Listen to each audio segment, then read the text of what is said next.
Ladies and gentlemen of the media, a few minutes ago, I signed a directive declaring a high-profile person a fugitive from justice.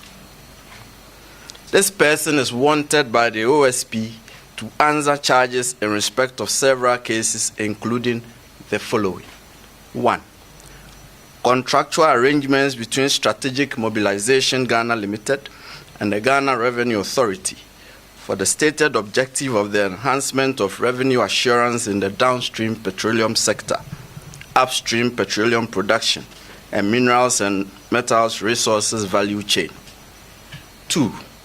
Termination of a distribution, loss reduction, and associated network improvement project contract between the Electricity Company of Ghana Limited and Beijing Xiaocheng Technology BXC. 3. Procurement of contractors and materials and activities and payments in respect of the National Cathedral project.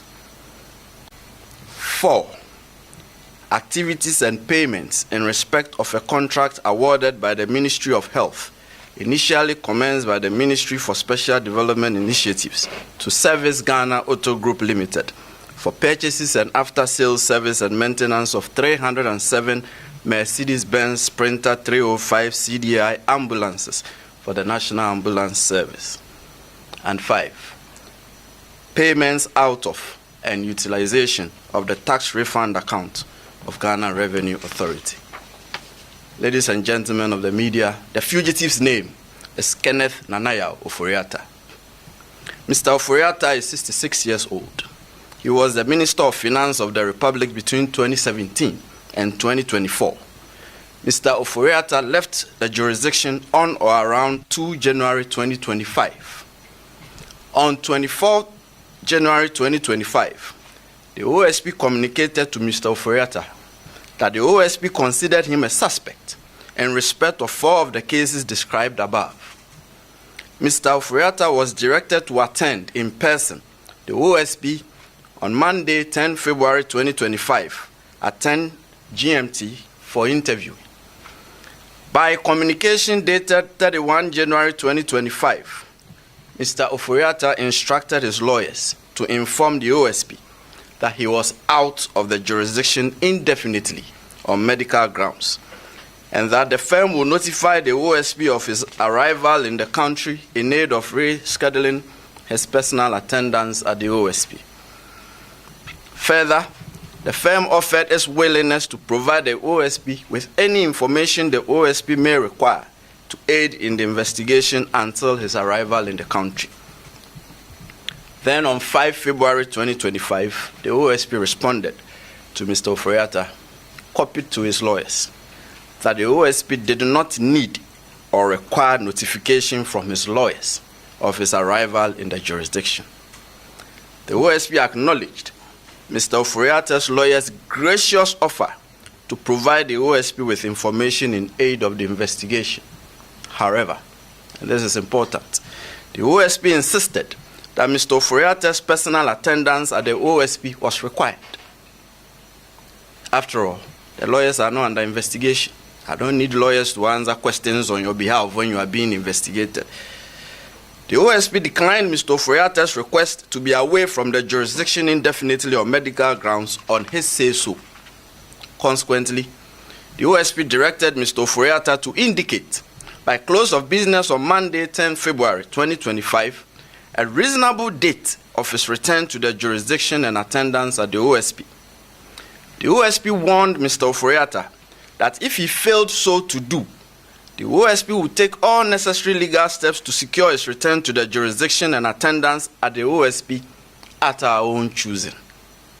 Subsequently, by communication dated 10 February 2025, that is just Monday, Mr. Ofori Atta's lawyers transmitted to the OSP a generic letter procured by Mr. Ofori Atta purporting to be from a doctor in a foreign jurisdiction, stating that Mr. Ofori Atta had been seen and evaluated, and that he was undergoing further testing and management and possible surgical intervention at an indicated future time.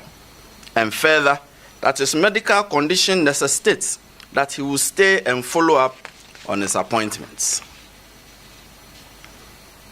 On account of this purported medical letter, Mr. Ofori Atta's lawyers prayed that the attendance in person of Mr. Ofori Atta at the OSP should be fixed, taking into account the medical report from his doctors.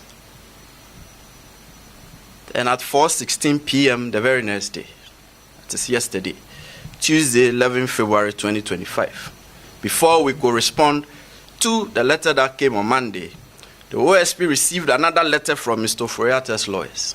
This time, it was an inquiry. Mr. Ofori Atta's lawyers wanted to know, and they stated that they were informed by the household of Mr. Ofori Atta that in the morning of Tuesday, 11 February 2025, that is yesterday, 12 men, comprising 1 police officer, 4 military men, and 7 other men in plain clothing, visited Mr. Ofori Atta's house, and that by threat of force, they were able to enter Mr. Ofori Atta's house, and they undertook an exercise purporting to be a search of every room, office, gym, and other spaces in the house. Mr. Ofori Atta's lawyers then inquired if the OSP could confirm that the actions of the 12 men were the instance of the OSP, so as to enable them to decide if a complaint to the police would be unnecessary. Mr. Ofori Atta's lawyers then prayed for a prompt response from the OSP to prevent imposter action. We are now responding promptly, and we have chosen the course of answering Mr. Ofori Atta's inquiry publicly at this briefing, considering the circumstances surrounding the purported raid at Mr. Ofori Atta's house, media reportage of the purported raid, and in light of the reckoning that some media houses have stated emphatically that the OSP was behind the purported raid, and in light of the reckoning that the purported raid is being made to appear as if it was some untoward action by the OSP stemming from some contrived vendetta held by the OSP against Mr. Ofori Atta. So, here we go. And this is our response to Mr. Ofori Atta directly, but through you, the media. Mr. Ofori Atta, the OSP did not raid your house on Tuesday, 11 February 2025, or on any other day. Mr. Ofori Atta, the OSP did not cause any persons, however uniformed or bedecked, to raid your house on Tuesday, 11 February 2025, or on any other day. Mr. Ofori Atta, that could not have been the OSP, and that is not our style. If the OSP enters your premises, you will not be in doubt as to whether it was the OSP that had come there, and your lawyers will not have cause to do an inquiry ascertaining whether it was the OSP.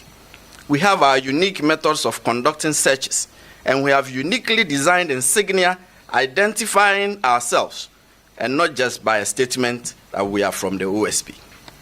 This is one such main insignia. A person cannot just show up and say they are from the OSP. It's cheap. Anyone can say that. But when the OSP enters your premises, you will definitely know by our insignia, our methods, and the way we identify ourselves that this is the OSP.